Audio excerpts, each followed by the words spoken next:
안녕하세요. 포장마차를 운영하며 살아가고 있는 60대 남자입니다. 한때는 가지고 있는 모든 것들을 놓아버리고 싶을 정도로 힘들었던 날들이 있었습니다. 다사다난했던 유년기와 청년 시절을 지나 지금 와서 생각해보면 그 시기를 참 잘 견뎌냈다. 그때 포기하지 않길 참 잘했다. 하는 생각이 드는데요. 오늘은 거친 풍랑 같은 삶을 살았던 제게 찾아온 기적에 대한 이야기를 해드리고자 이렇게 사연을 쓰게 됐습니다. 부디 끝까지 잘 들어주셨으면 좋겠습니다. 저는 작은 지방에 위치한 마을에서 외동아들로 태어났어요. 저희 식구는 딱 셋이었습니다. 어머니, 아버지, 그리고 저. 아버진 동네에서 지게꾼 일을 하시며 생계를 책임지셨죠. 아버진 남들보다 덩치도 작고 키도 작은 편이셨지만 그래도 누구보다 강단이 있으셨던 분이었고 어머닌 그런 아버지를 보며 항상 걱정하셨습니다. 항상 학교를 마치고 돌아오면 아버지가 일을 마치고 집에 돌아와 계셨었는데 매일같이 어깨가 아프다, 허리가 아프다, 등이 결린다, 다리가 아프다. 계속 온몸에 통증을 호소하곤 하셨어요. 그런 아버지 볼 때마다 전 아버지 온몸을 주물러 드리곤 했고 아버진 그런 절 보시곤 웃으며 이렇게 말씀하셨습니다. 찬수야, 넌 지게꾼이나 하고 살아가는 이 아빠가 창피하지 않으냐?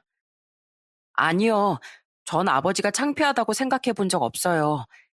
아무나 할 수 없는 일이기도 하고, 제 나이 때부터 지금까지 계속 하고 계시는 거잖아요. 오히려 멋있다는 생각이 드는걸요? 야, 우리 아들이 멋지다고 이야기를 해주니까 기분이 좋아지는걸. 그래도 우리 찬순 절대로 이런 힘든 일 하고 살지 않았으면 좋겠구나. 너한테만큼은 가난을 물려주지 않도록 아빠가 더 열심히 살아보마. 아버지가 지게꾼 일을 하면서 받는 돈으론 형편이 나아질 수가 없었습니다. 기껏해야 국민학교 육성회비를 겨우 낼 수 있는 정도였죠. 그래서 결국 저는 중학교 진학을 포기하고 14살의 나이에 소년공의 길을 택했습니다. 부모님께선 제 선택에 깜짝 놀라시며 이렇게 말씀하셨어요. 혹시 수업료나 육성회비를 내지 못할까봐 걱정이 되어서 중학교를 안 가겠다고 하는 거면 그런 건 걱정하지 마라. 다른 건 몰라도 중학교 나와야 사람 대접을 받고 살 수 있는 거야. 돈을 걱정해서 그런 게 아니라 그냥 오직 미래에 대한 저 스스로의 선택이에요. 물론 아직 어리고 세상 물정 하나도 제대로 모르지만 그래도 저 한번 열심히 해보려고요. 지금은 당연히 의무교육이라는 게 생겨 중학교까지 무조건 졸업을 해야 하지만 제 어릴 적은 그렇지 않았습니다.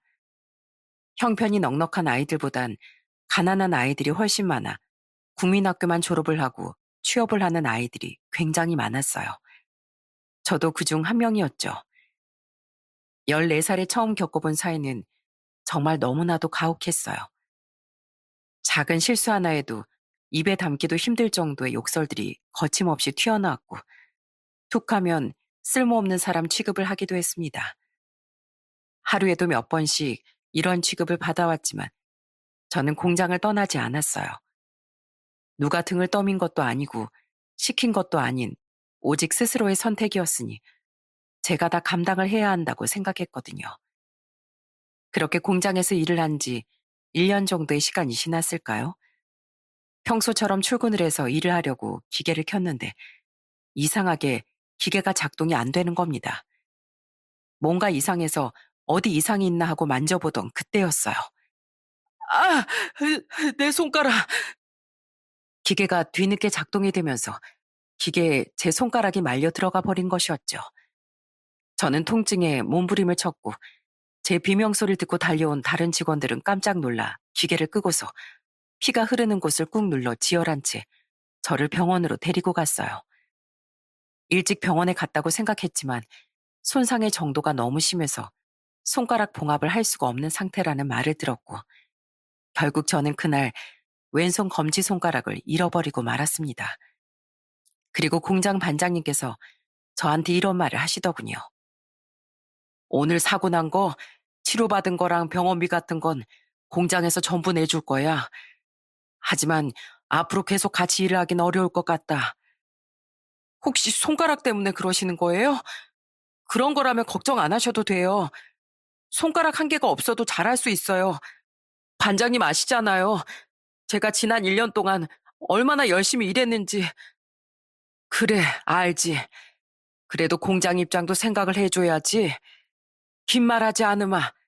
오늘은 쉬고 내일 아침에 공장으로 와서 급여 받아가라. 그동안 고생 많았다. 그 말을 듣는 순간 미친 듯이 눈물이 차올랐습니다.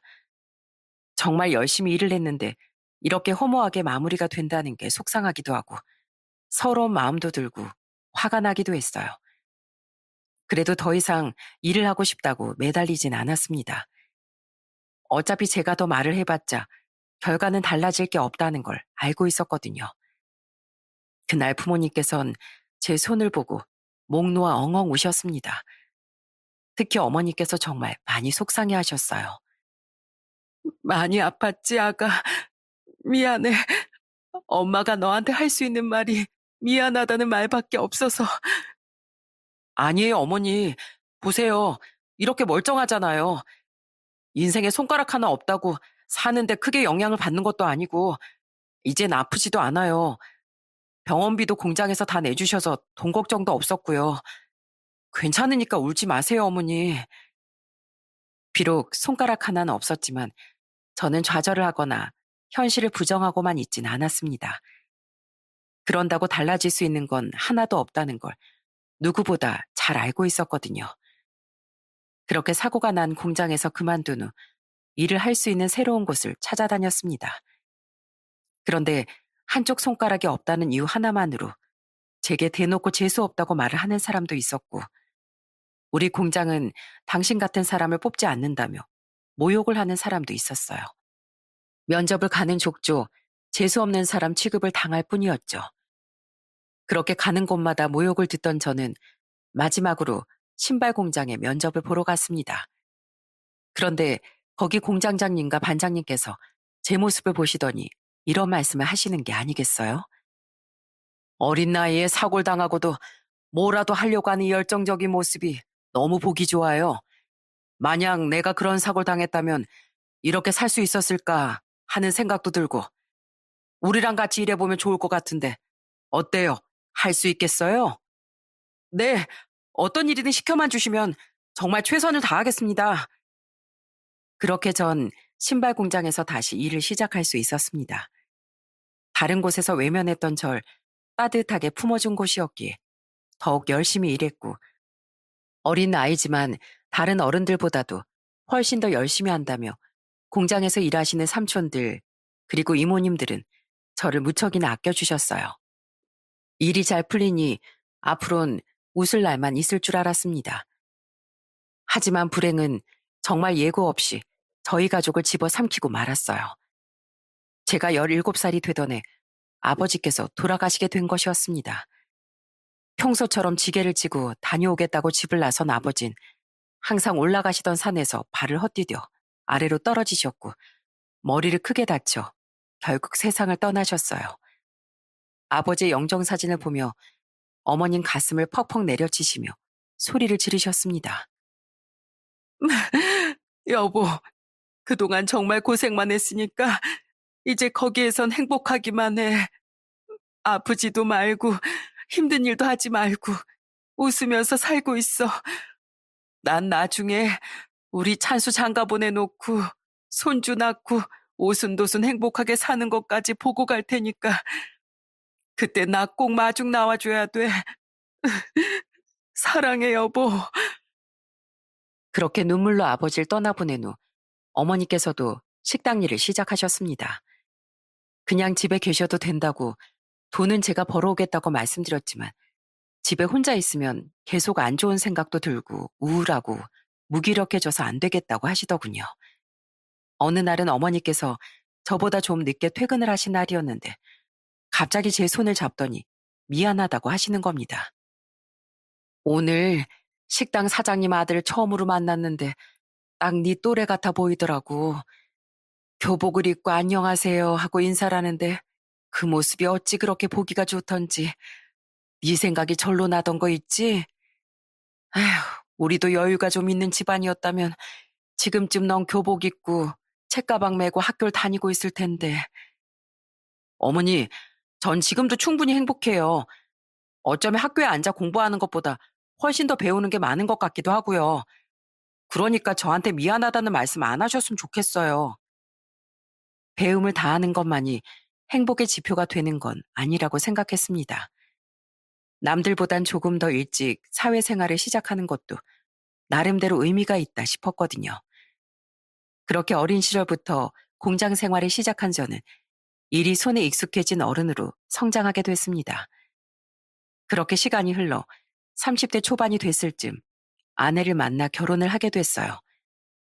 아내와는 1년을 만나고 평생을 약속했는데 결혼을 하기까지의 과정이 결코 쉽지만은 않았습니다. 어머닌 봄날의 햇살같이 따뜻하고 아름다웠던 아내를 굉장히 좋아해 주셨지만 처갓집에선 그렇지 않았거든요. 처음 인사를 드리러 갔던 날 장인 장모가 절 보면서 뭐라고 했는 줄 아시나요? 음, 자네 들어보니까 학교도 제대로 못 나온 것 같던데 공장은 언제부터 다닌 건가? 국민학교만 졸업하고 14살 때부터 공장 생활을 시작했습니다. 남들보다 가방끈도 짧고 집안도 그렇게 특출나진 않지만 영희 씨에 대한 사랑 하나만큼은 누구보다 크고 깊다고 말할 자신 있습니다. 아니, 국민학교밖에 졸업을 못했다는 게 신경이 좀 쓰여서 그래. 그리고 직업도 좀 그냥 일반 회사원도 아니고 공장에 다니고 있다는 게 참 그렇네. 난 이 사람 아니면 절대 안 돼. 엄마, 아빠, 나 한다면 하는 사람인 거 알지? 지금 여기서 이 사람과 결혼하는 거 반대한다면 나 바로 짐 싸서 나가버리던지 아니면 보는 앞에서 혀를 꽉 깨물어 버릴 거야. 어머, 아이 누가 결혼을 반대한다고 했니? 허락해 줄지 말지 고민이 된다고 했지. 음, 우리 딸내미가 자네를 무척이나 좋아하는 것 같으니까 결혼은 허락해 주겠다만 우리 딸 눈에서 눈물 한 방울이라도 나오는 날엔 가차없이 우리가 데리고 올 걸세. 장인 장모는 아내의 말이라면 아주 발발 떠는 듯 보였습니다. 집을 나가겠다느니 혀를 깨물어 버리겠다느니 말만 했는데도 눈이 휘둥그레져서는 결혼을 단박에 허락해버리더군요. 그리고 인사를 드린 후 집으로 돌아가려고 현관문을 나서던 순간 처제를 처음 보게 됐는데 도끼 눈을 뜨고 쳐다보던 장인 장모와는 달리 처제는 절 웃으며 반겨줬습니다. 아, 오늘 인사 오기로 했다던 예비 형부시구나. 죄송해요. 제가 오늘 일이 있어서 집에 좀 늦게 들어왔네요. 저는 영희 언니 동생 김영신이에요. 앞으로 잘 부탁드려요, 형부. 이렇게 양가 식구들의 허락을 받은 저흰 결혼식에 대한 이야기를 나눴습니다. 그때 아내는 제게 이렇게 이야기를 해주더라고요. 난 우리끼리 반지 나눠 끼고 혼인신고하고 그렇게 조용히 하고 싶은데 당신 생각은 어때? 정말? 그래도 괜찮겠어? 일생에 한 번뿐인 순간인데. 괜찮아. 난 그저 당신이랑 평생 함께하기만 하면 돼. 아내와는 결혼식은 치르지 않는 것으로 하고 결혼 반지를 맞춰서 나눠 낀 후 혼인신고만 하고 사는 것으로 이야기를 마무리 지었습니다. 처갓집 근처의 작은 빌라에 신혼집을 구하고 저와 아내를 반반씩 닮은 예쁜 아들도 낳은 저희 가족은 정말 행복하게 잘 지냈습니다. 처갓집에선 아이가 태어난 후에도 여전히 저를 마음에 들어하지 않으셨지만 그럼에도 사위로서 최선을 다하려고 부단히 노력했고 아내도 어머니께 정말 잘해드렸습니다. 홀로 계시는 어머니께 전화를 걸어 안부를 묻기도 하고 무엇보다 저 없이 어머니와 둘이서 같이 아버지의 산소를 찾아가 인사를 드리기도 했다고 하더라고요. 이런 모습을 보며 어머닌 제게 이렇게 말씀하셨어요. 너 결혼 참 잘했어. 나도 너도 따로 말 꺼낸 적도 없는데 어떻게 먼저 묘를 찾아가서 인사드리자는 말을 다 하고 너희 아버지도 하늘에서 영희를 보고 우리 집에 며느리 잘 들어왔다고 생각하실 거야. 그날 저는 아내를 꼭 안아주면서 고맙다는 인사를 했습니다. 이렇게까지 저희 집에 잘할 거라는 생각은 전혀 안 했었는데 부탁하지 않아도 많은 것들을 스스로 하는 게 너무 고맙기도 하고 신기하기도 하더라고요. 저의 고맙다는 말에 아내는 방긋 웃으며 제게 이렇게 대답했습니다. 고맙긴 뭘. 아참, 그리고 어머니께 오늘 손에 바르는 크림도 하나 선물해 드렸어. 어머님 식당에서 일하시잖아. 그래서 그런지 맨날 어머님이랑 같이 걸을 때마다 손잡고 걷는데 되게 거칠거칠하신 거 있지? 그게 이상하게 마음에 너무 걸려서 손 트면 바르시라고 갖다 드리고 왔어. 나 잘했지? 당신이 우리 어머니 딸인 것 같다. 당신이 우리 어머니한테 잘하고 있는 만큼 나도 장인어른 장모님께 잘해드리고 처제도 잘 챙기면서 살게. 더할 나위 없이 행복했던 결혼 생활, 이런 사람과 평생을 살아갈 수 있다는 건 불우한 삶을 살아온 제겐 엄청나게 큰 행복이자 기적이었습니다. 그런데 이런 행복은 저희 아들이 딱 3살 정도가 됐을 무렵부터 금이 가기 시작했어요. 한결같이 아름답고 해사하게 빛날 것 같던 아내가 점점 변하기 시작한 겁니다. 아이가 어느 정도 말을 하고 걸음마를 떼기 시작하면서부터 아내는 복직을 했어요. 한동안 집에서 아이를 돌보며 쉬기만 하다가 다시 사회생활을 시작한다며 엄청 좋아하더라고요. 저도 공장을 계속 다니고 있는 상황이었기에 아이는 어떻게 해야 하나 고민을 했었는데 아내가 저한테 처갓집에 맡기자는 이야기를 하더라고요. 많이 힘드시지 않을까? 2분 연세도 있으신데. 우리 엄마 아빠 2분 다 진원이 엄청 예뻐하시잖아. 충분히 봐주실 수 있을 거야. 아내가 그렇게 이야기를 하기에 장인 장모에게 다달이 용돈을 드리기로 하고 아이를 맡기게 됐습니다. 그래도 어린이집이 아니라 가족에게 아이를 맡겨놓으니 그렇게 크게 걱정은 안 되더라고요. 그런데 아내는 복직 후부터 완전히 다른 사람이 되기 시작했어요. 술도 제대로 마시지 못하는 사람이 회사로 가고 나서부턴 일주일에 5번은 나가서 술을 마시고 고주망태가 되어 돌아오는가 하면 아이를 처갓집에서 밤 늦게까지 데리고 오지 않아 야간 근무를 끝낸 제가 급히 달려가 찾아온 적도 있었습니다. 장인 장모는 부랴부랴 급하게 아이를 데리러 온 저를 보더니 혀를 끌끌 차면서 이렇게 말하더군요. 이럴 거면 차라리 자네가 일을 그만두고 집에서 진원일 보는 게 낫겠어. 이런 일이 한두 번이면 몰라. 벌써 몇 번째인가? 우리는 원래 9시 땡 하면 자는 사람들인데 잠도 못 자고. 죄송합니다, 장모님. 정말 죄송합니다. 엄마, 왜 맨날 형부한테만 그래? 언니한테 뭐라 하는 게 맞는 거지.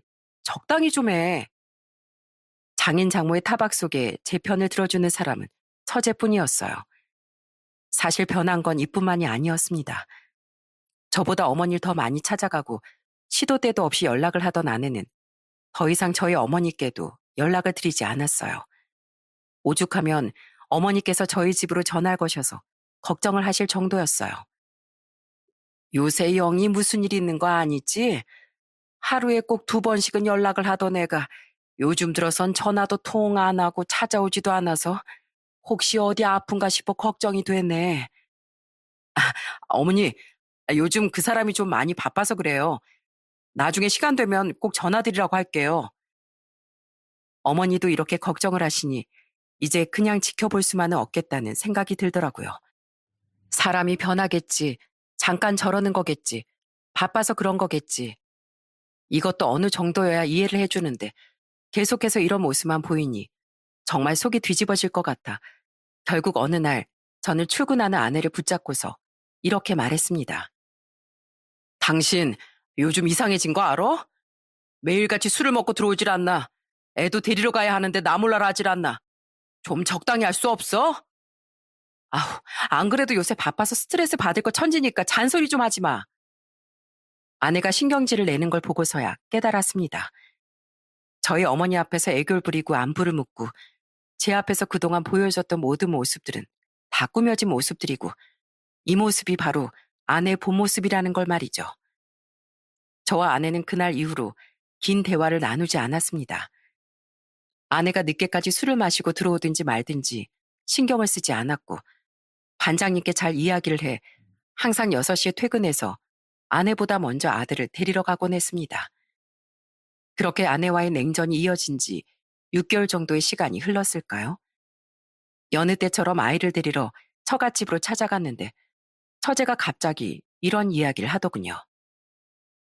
형부, 오늘은 언니가 먼저 와서 진원이 데리고 갔어요. 웬일인가 싶어 곧장 집으로 가보니 아내가 아이를 재워놓고 술상을 차리고 기다리고 있더라고요. 제가 집에 들어와 멍하니 그 모습을 보고만 있으니 아내가 제게 다가와 이렇게 말을 하더라고요. 오늘 오랜만에 둘이서 같이 술 한잔하자. 내가 음식도 해놨어. 어서 앉아. 솔직히 전 술을 잘 못하기도 하고 아내와 함께 마주 앉아 술을 마시고 싶은 생각도 없었지만 그래도 아내와 직접 이런 이야기를 나눌 시간이 필요하다는 생각은 하고 있었기에 자리에 앉아 아내와 술잔을 주고받았습니다. 한 잔, 두 잔, 조용히 쓰디쓴 술만 목 뒤로 넘기던 그때 아내가 저를 보고 이런 말을 꺼내더군요. 회사 복직한 후로 내가 많이 변했지? 미안해. 솔직히 말하면 연애 시절에 알던 당신이 아닌 것 같은 느낌이었어. 그래서 내가 아는 당신은 그저 꾸며진 모습이고 지금 보는 당신의 모습이 진짜 모습이구나. 그동안 연기를 했던 거구나. 이런 생각까지 들 정도였어. 사실 나 스스로도 느끼고 있었어. 내가 많이 변했다는 걸. 애를 키우다가 오랜만에 사회로 나가보니까 나보다 훨씬 더 젊고 반짝거리는 애들이 넘쳐나더라. 쟤네들은 집에 들어가면 애 기저귀 갈아줄 걱정도 없고 애 밥 챙겨줄 걱정도 없겠지 싶은 마음에 그 젊음과 자유가 부러워서 나도 모르게 그만 어린애처럼 행동을 했던 것 같아. 미안해, 여보. 생각해보니까 당신도 여러 가지 말 못할 고충들이 있었겠다 싶네. 내가 먼저 이런 자리를 만들고 당신이랑 대화를 해보려고 했어야 했는데 그러지 못해서 미안하고 또 이렇게 말해줘서 고마워. 에이, 뭘. 자, 우리 화해한 기념으로 짠하자. 아내의 속마음을 들으니 괜히 제가 부끄러워지는 듯한 기분이 들었습니다. 저는 아내와 이렇게 대화를 나눠볼 생각도 하지 않았는데 아내는 저와 이런 자리를 마련하고 대화로 풀려고 노력했다는 게 보여서 고맙고 미안하기도 하더라고요. 그렇게 저는 아내와 계속해서 술잔을 주고받다 다음 날 아픈 머리를 부여잡고 일어났습니다. 주량 이상으로 술을 마셔서 그런지 그대로 기절을 한 것 같았어요. 평일에 이렇게 눈을 떴으면 분명 지각이었을 텐데 마침 주말이라 참 다행이라는 생각을 했습니다. 그런데 집안이 뭔가 이상했어요. 아내의 모습도 아들의 모습도 보이질 않았거든요. 그래서 집안 곳곳에 문을 열어 아내와 아들을 찾다가 안방 문을 열었는데 저는 그 문을 열자마자 너무 놀라 주저앉을 수밖에 없었습니다. 아, 말도 안 돼. 옷장 안에 있던 아내의 옷은 사라져 있었고 화장대 서랍 안에 있었던 제 통장도 함께 사라져 있었어요. 그 안에는 제가 여태껏 일을 하면서 차곡차곡 모아온 저의 전 재산이 들어있었는데 아내는 본인의 짐과 저의 전 재산을 들고 도망을 가버린 것이었죠. 신혼 초기 통장 비밀번호를 공유했었기에 아내도 이 안에 들어있는 돈을 찾을 수 있었어요. 우선 전 곧바로 은행으로 향해 통장 잔고를 확인했습니다. 예상했던 대로 아내는 돈을 모두 뺐더라고요. 그 안에 있는 돈은 2천만 원 정도였는데 그 돈을 모두 빼서 달아난 것이었습니다. 그걸 확인하고서 저는 곧장 아내를 찾으러 처갓집으로 향했어요. 그런데 장인과 장모가 제 얼굴을 보자마자 뭐라고 했는지 아시나요? 영희가 어디 있는지 왜 우리 집에 와서 찾아? 자기 옷들이랑 제 전 재산을 모아놓은 통장까지 들고 사라졌어요. 적어도 장인어른이랑 장모님께서는 어디로 갔는지 아실 거 아닙니까? 전 재산이라 해봤자 얼마나 된다고 저 난리를 치는지 원. 아침 대바람부터 시끄럽게 하지 말고 썩 나가게. 우린 영희가 어디에 있는지도 모르니까. 형부, 저랑 같이 나가요. 해줄 말이 있으니까. 장인 장모 끝까지 제 얼굴을 보며 소리를 질렀고 처제는 현관 앞에서 모욕을 듣고 있는 절 데리고 밖으로 나갔습니다. 그리고 제게 커다란 서류 봉투 하나를 건네주는 거예요. 그 안에 들어있는 서류 봉투는 다름 아닌 이혼 서류였습니다. 어제 언니가 저한테 전해줬어요. 내일 분명히 너희 형부 여기로 올 거니까 오면 이 서류를 전해주라고. 갑자기 이혼 서류를? 대체 무슨 이유 때문이래요? 저도 어제 알게 됐어요. 언니가 새롭게 만나는 사람이 있다는 사실을요. 회사도 어제부로 그만뒀대요. 그리고 새롭게 만난 사람이랑 새 출발을 위해서 저 멀리 외국으로 가서 살 거래요. 그래서 제가 제정신이냐고 진원이랑 형부는 어떡하려고 그러느냐고 물어보니까 진원이는 언니가 키울 거고 형부랑은 갈라서면 그만이라고 그렇게 이야기를 하는데 아무리 제 언니라지만 정말 답이 없구나 싶더라고요. 누군가 망치로 뒤통수를 열 대는 때린 기분이었습니다. 그제서야 어제 일들이 모두 다 짜여진 각본이었구나라는 걸 알 수 있었어요. 제가 이혼 소리만 바라보면서 넋을 놓고 있자 처제가 절 보고 미안한 듯 이렇게 말을 하더군요. 저도 이제 형부한테 해줄 수 있는 게 아무것도 없어요. 그냥 우리 언니 같은 사람 있고 잘 살라는 것밖에. 형부는 좋은 사람이고 나이도 아직 젊으니까 언니보다 훨씬 더 좋은 사람 만나서 잘 지낼 수 있을 거예요. 미안해요, 형부. 처제는 아무런 죄가 없었기에 저는 그저 아무 말 없이 고개만 끄덕이며 이혼 서류를 들고 자리에서 일어났습니다. 다른 거 몰라도 아들만큼은 꼭 보고 싶었지만 아내와 연락을 취할 수 있는 방법은 아무것도 없었어요. 지금이라면 충분히 뒷조사 같은 걸로도 찾을 수 있지만 그 시기엔 연락을 취할 수 있는 수단이 많지 않았거든요. 이혼을 하기 전 저는 아내가 갖고 간 전 재산만이라도 찾고 싶어 경찰에 신고를 했습니다. 그런데 어떤 대답이 돌아왔는지 아시나요? 그러게 뭐하러 아내분한테 통장 비밀번호를 알려주셨어요? 그리고 우리나라는 친족 상도례법이 있어서 가족 간에 저지른 절도는 처벌이 안 돼요. 지금은 사라졌지만 당시엔 친족 상도례라는 것이 있어 가족 간에 일어난 돈 문제 같은 경우엔 처벌할 수 없는 법이 있었습니다. 그래서 아내가 가지고 간 돈은 끝까지 돌려받지 못했어요. 이게 이혼 소송을 진행해도 똑같이 적용이 된다고 하더라고요. 결국 전 돈도 돌려받지 못한 채 흔적도 없이 사라져버린 아내와 이혼을 하게 됐어요. 이혼을 한 것도 아이와 헤어지게 된 것도 힘들었지만 제일 괴로웠던 건 어머니에게 이혼 사실을 알리는 것이었어요. 그런데 어머니께선 되려 저를 향해 이렇게 말씀하셨어요. 어쩔 수 없지. 살다가 안 맞으면 갈라서는 게 맞지. 잘했다. 처음 이혼을 하는 날엔 와닿지 않았는데 계속해서 혼자 있는 시간이 늘어나다 보니까 진짜 혼자가 됐다는 게 실감이 나더라고요. 저는 이혼 이후 아무것도 집중할 수 없을 것 같아 다니던 공장도 그만두고 하루 온종일 집에서 술만 마시며 살았습니다. 그렇게 하루하루 술도 마시고 인생을 한탄하면서 살길 반복한 지 1년 정도의 시간이 흐른 어느 날 제게 커다란 불행이 찾아왔어요. 바로 어머니께서 갑작스런 교통사고로 세상을 떠나게 된 것이었죠. 제대로 정신을 차리고 잘 살아가는 모습도 보여드리지 못했었는데 어머니가 돌아가시니 비로소 정신이 확 들더군요. 그래서 저는 어머니의 영정을 바라보며 한 가지 다짐을 했습니다. 어머니, 이젠 정신 차리고 살게요. 술도 그만 마시고 신세 한탄도 그만하고 살겠습니다. 어머니께서 하늘에서 지켜보시면서 안심하고 쉬실 수 있게 열심히 살아갈게요. 아버지 만나 편히 쉬고 계세요. 갑작스럽게 돌아가신 어머니를 그렇게 눈물로 보내드린 후 제 삶에는 많은 변화가 있었습니다. 덥수룩하게 자란 머리 잘라내고 면도도 깔끔하게 하고 잡념을 떨쳐내기 위해 일부러 몸을 열심히 움직이는 막노동판에서 일을 하기 시작했어요. 몸은 힘들었지만 급여가 높기도 했고 그만큼 다른 생각은 나지 않아서 좋았습니다. 다만 딱 하나 아들 생각은 지워지지가 않더라고요.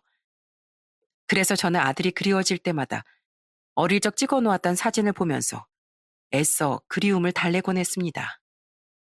그렇게 막노동판에서 계속 일을 하다 40대 후반의 나이에 접어들었을 무렵 저는 동네에 조그마한 포장마차 하나를 차리게 됐어요. 종종 일을 끝내고 같이 일을 하던 직원들이랑 포장마차에 와서 소주 한 잔을 기울이는 것이 낙이었는데 어느 날 문득 이런 생각이 들더라고요. 나도 누군가에게 하루의 마무리가 될 수 있는 일을 하고 싶다고 말이죠. 그래서 친하게 지내던 형님의 도움을 받아 저렴한 가격에 포장마차를 차릴 수 있었습니다. 사장님, 여기 오뎅탕 한 그릇이랑 소주 한 병 주세요. 사장님, 저희는 우동 두 그릇에 소주 두 병이요. 아무래도 일반 술집보단 저렴한 가격에 안주와 술을 팔다 보니 주머니가 얇을 수밖에 없는 젊은 사람들이 소주를 한 잔 기울이려 많이들 와주더라고요. 가끔 근심 걱정이 넘쳐 보이는 사람들이 있으면 슬쩍 가서 이야기도 들어주고, 자주 오는 손님들이 있으면 서비스도 줘가며 한자리에서 20년 정도 포장마차를 운영하던 어느 날, 한 청년을 만나게 됐습니다. 아이고, 추워라. 나 원 이렇게 추워서야 오늘 손님들이 술을 마시러 오겠나? 그날은 살이 아플 정도로 시린 바람이 불어오던 날이었어요. 어찌저찌 포차문을 열긴 했지만 이렇게 추운 날 손님이 오려나 싶은 생각이 들더라고요. 그래서 혹시라도 손님이 오지 않는다면 장사를 일찌감치 접고 들어가려고 했습니다. 그렇게 가게 문을 연 지 1시간 정도가 지났을까요?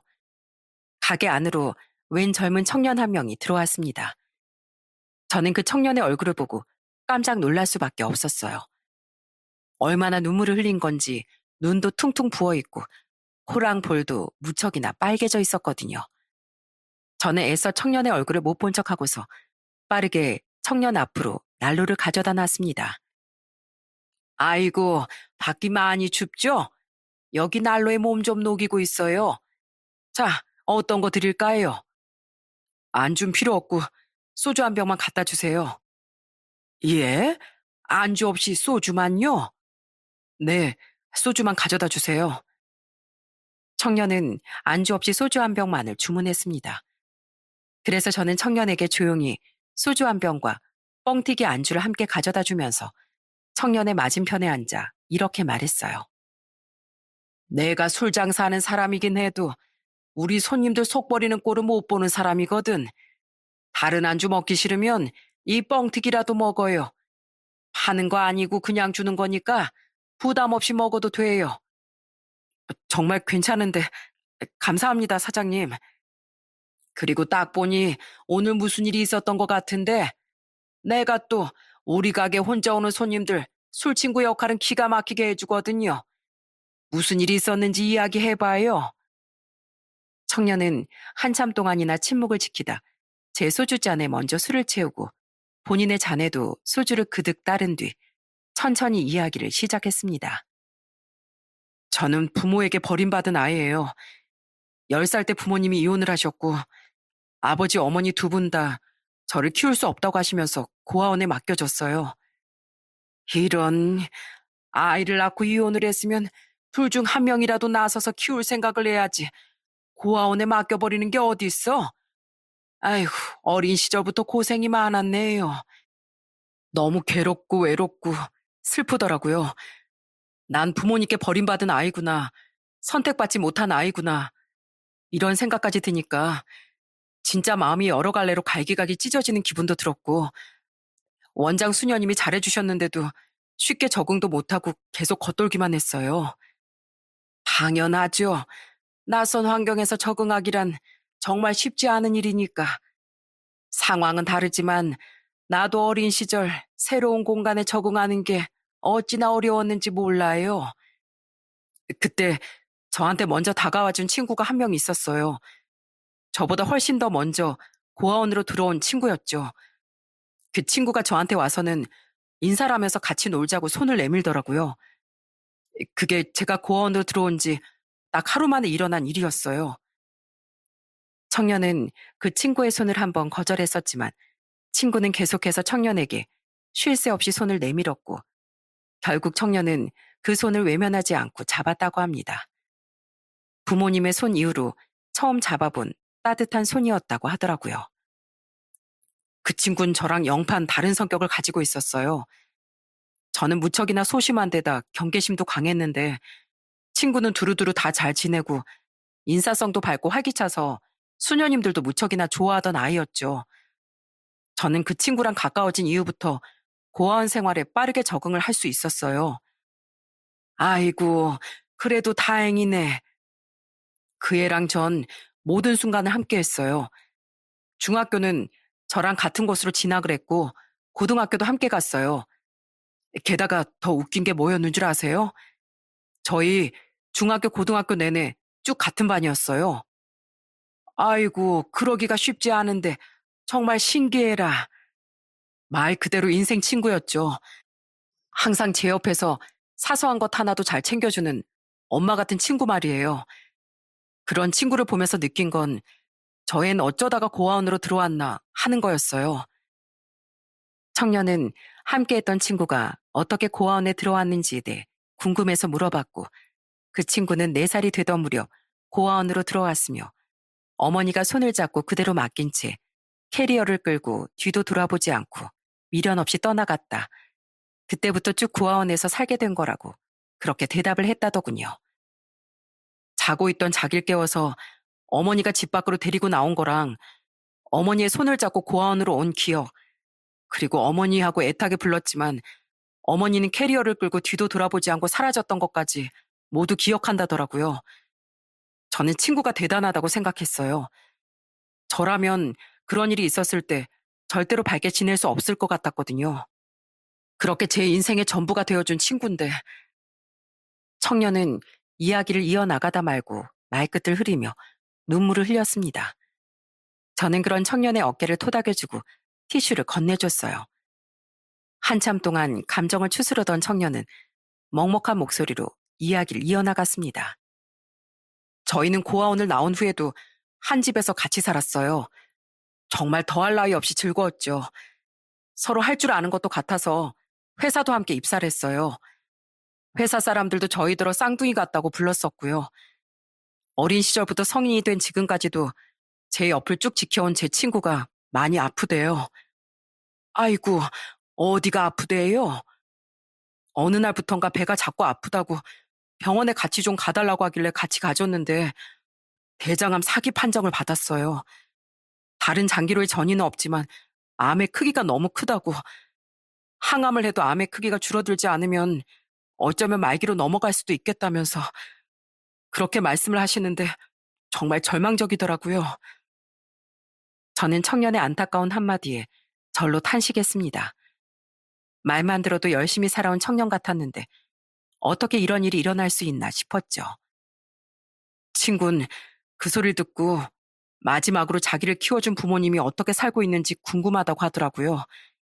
그 소리를 듣자마자 뒷조사를 좀 해봤었는데 그 친구 어머니는 몇 년 전에 해외에서 교통사고로 돌아가셨고 아버진 어디서 어떻게 지내고 계시는지 알아낼 수가 없더라고요.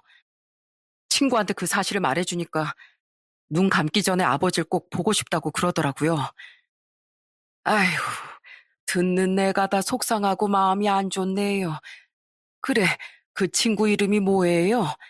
그 친구가 기적처럼 나을 수 있도록 내가 잠들기 전에 두 손 모아 기도해 줄게요. 저는 진심을 담아 청년에게 그렇게 이야기를 했습니다. 그런데 청년의 입에서 나온 친구의 이름 3글자를 듣고서 저는 정말 깜짝 놀라 입을 다물 수가 없었어요. 순간 제가 잘못 들었나 싶을 정도로 말이죠. 그게 정말 친구 이름이에요? 네, 정진원. 그게 제 친구 이름인데 왜 그러시죠, 사장님? 그럼 친구 얼굴 한번 볼 수 있을까요? 사진 같은 거 없어요? 아, 잠시만요. 예전에 친구들끼리 공유한다고 어렸을 때 사진을 찍어 놓은 게 있었는데. 청년은 제 말에 휴대폰을 한참 동안 찾아보더니 제게 사진 2장을 보여줬습니다. 어릴 적 사진과 지금 현재의 사진이었죠. 저는 그 사진을 보고 미친 듯이 오열할 수밖에 없었습니다. 왼쪽 눈 바로 아래에 코, 그리고 입술 옆에 점이 있던 정진원이라는 이름을 가진 청년의 친구는 4살 때 저와 떨어지게 된 제 아들이었습니다. 청년은 제가 눈물을 흘리자 몹시도 당황해하며 제게 이렇게 말하더군요. 죄송해요. 제가 괜한 말씀을 드렸나 봐요. 아까 전에 그랬었죠? 친구의 친부는 어디서 뭘 아는지 알 수가 없었다고. 그 친부가 바로 나예요. 네? 진원이 친아버지시라고요? 진원이가 어렸을 때 전 아내가 제게 말도 없이 진원이를 데리고 집을 나갔고 앞으로 진원이는 자기가 키우겠다면서 나한테 이혼을 하자고 했었는데 그래서 난 해외에서 잘 살고 있는 줄 알았는데 해외에서 잘 지내고 있는 줄만 알았던 아들이 사실은 고아원에서 자라고 있었다니 저는 그 사실이 너무 마음이 아팠습니다. 제가 계속 눈물만 흘리고 있자 청년도 옆에서 제 손을 잡고 같이 울어주더군요. 그렇게 한참 동안 울다 겨우 진정을 한 후 청년에게 아들이 있는 곳을 물었습니다. 땡땡 대학병원에 입원해 있어요. 오늘은 시간이 많이 늦었으니까 내일 같이 찾아가요. 아저씨, 진원이도 분명 좋아할 거예요. 과연 좋아할까요? 이렇게 나이를 먹을 때까지 한 번도 찾지도 않았던 아버지를 원망이나 하지 않을지. 아니에요. 제가 장담해요. 연락처 알려주시면 제가 내일 차로 모시러 갈게요. 저도 어차피 내일 쉬는 날이어서 아침 일찍 가기로 했었거든요. 그렇게 그날 청년과 저는 휴대폰 번호를 교환한 후 다음 날 함께 아들이 입원해 있는 병원으로 향했습니다. 심장이 터져 나올 것 같았습니다. 과연 나를 알아볼까에 대한 걱정도 있었고 아버지라는 존재를 부정하진 않을까 하는 걱정도 들더군요. 그렇게 떨리는 마음으로 병실 문을 열고 들어간 순간 창밖을 바라보고 있는 아들을 만날 수 있었습니다.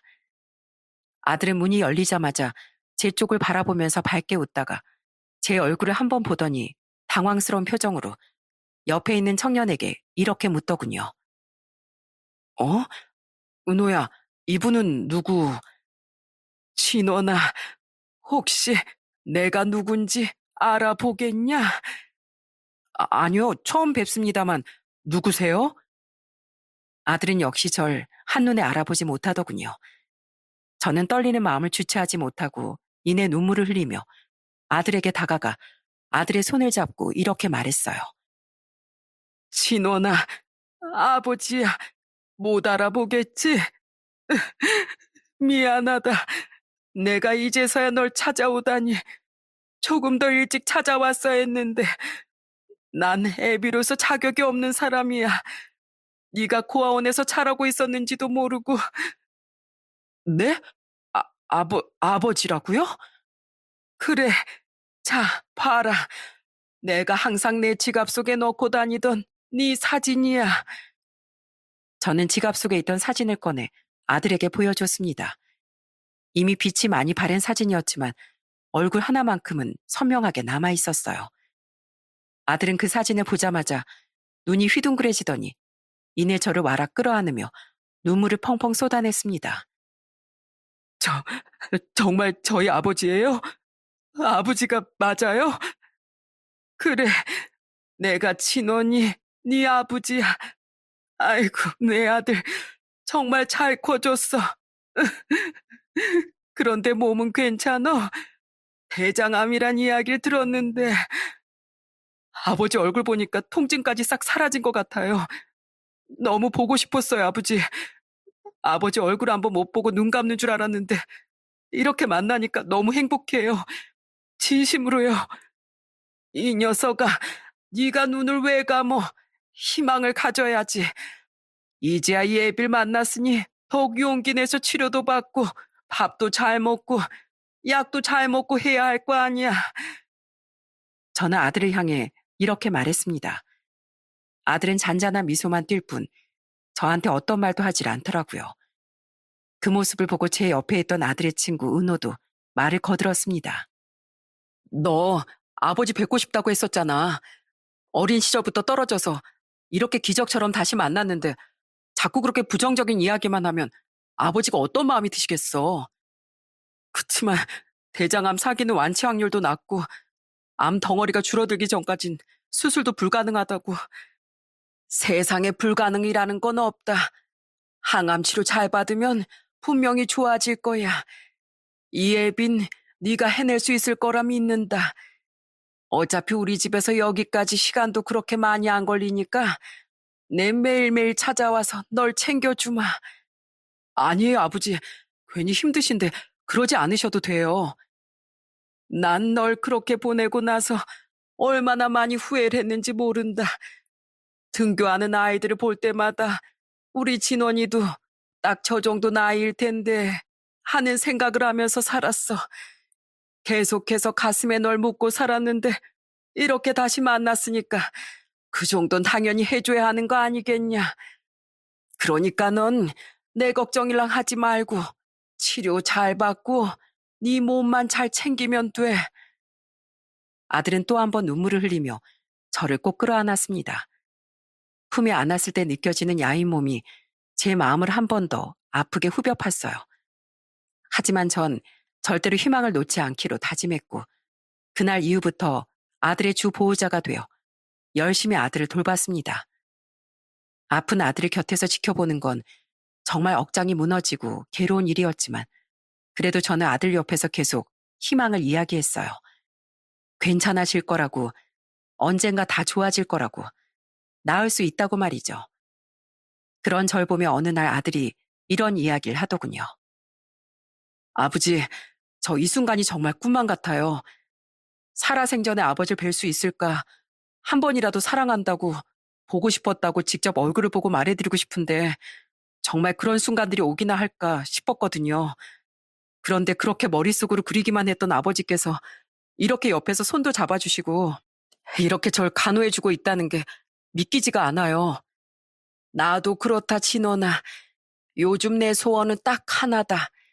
네가 나아서 행복해지는 거, 건강한 모습으로 웃는 거. 내 바람은 그거 하나밖에 없어. 저도 이젠 좀 긍정적으로 살아보려고요. 조금이라도 나아서 아버지랑 같이 나들이도 가고 못 해본 것들 다 해보고 싶어요. 저 열심히 병마랑 싸워볼게요. 그리고 꼭 이겨낼게요, 아버지. 그날 이후 아들은 더욱 강인한 마음으로 병마와 싸우기 시작했어요. 물론 항암 치료 부작용으로 계속 구토를 하고 입안이 헐어 음식을 제대로 먹지 못하는 날들도 있었지만 그것마저 꿋꿋이 이겨내줬습니다. 지금은 어떻게 지내고 계시는지 정말 궁금하시죠? 아버지, 은호 왔어요. 요렇게 명절 선물도 사가지고 왔어요. 야, 우리 아버지지 니네 아버지냐? 아버지, 이 아들도 왔습니다. 다행히도 아들은 항암 치료가 잘 들어 암 덩어리의 크기가 줄어들었고 그로 인해 수술을 할 수 있었어요. 의사 선생님조차도 기적이라고 할 정도였어요.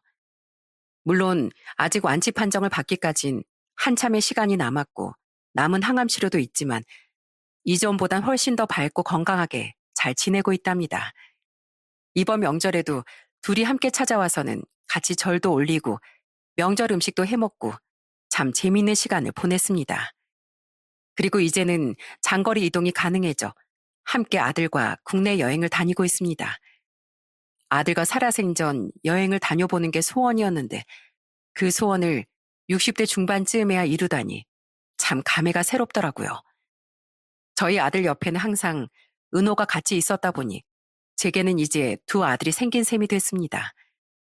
은호도 부모님이 계시지 않았기에 저를 아버지라 부르면서 아주 살갑게 행동하고 있어요. 그리고 여담이지만 은호는 요즘 퇴근 후 저희 포장마차에 들러 일손을 돕고 있는데요. 은호의 얼굴이 아주 잘생겨서 요즘은 젊은 분들이 많이들 찾아와 주고 계신답니다. 아들과 헤어진 이후 제 삶은 참으로 파란만장했습니다. 제게 이런 순간이 올까 싶기도 했었는데 평생 사진으로만 보며 그리워할 것 같았던 아들의 얼굴을 만지고 머릿결을 만지고 손을 잡고 온기를 나눌 수 있어 요즘은 너무나 행복한 시간을 보내고 있네요. 인생이란 그렇더군요. 힘든 일이 있다고 해서 쭉 무너지리라는 법도 없고 행복하게 산다고 해도 그 행복이 쭉 이어지리라는 법도 없다는 거. 인생이란 흘러가는 대로 살되 그 속에서 때때로 절망도 피어나겠지만 또 하나의 기쁨이 찾아오기도 한다는 걸 깨달으며 살아가고 있습니다. 이 사연이 올라가게 되면 은호와 진원이와 함께 시청할 생각입니다. 제 이야기를 들어줄 두 녀석들을 위해 마지막으로 짤막하게 한마디만 남기고 사연을 마무리하겠습니다. 내 아들 진원아, 아버지에게 이렇게 기적처럼 찾아와줘서 너무나도 고맙다. 그리고 앞으로도 지금처럼 치료도 열심히 받고 잘 이겨내서 완치 판정을 받으면 나중에 이 아버지와 함께 해외여행도 떠나보자꾸나.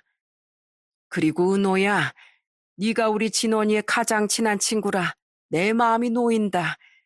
앞으로 검은 머리가 흰 머리로 변할 때까지 쭉 우리 진원이의 친구로 남아있어다오.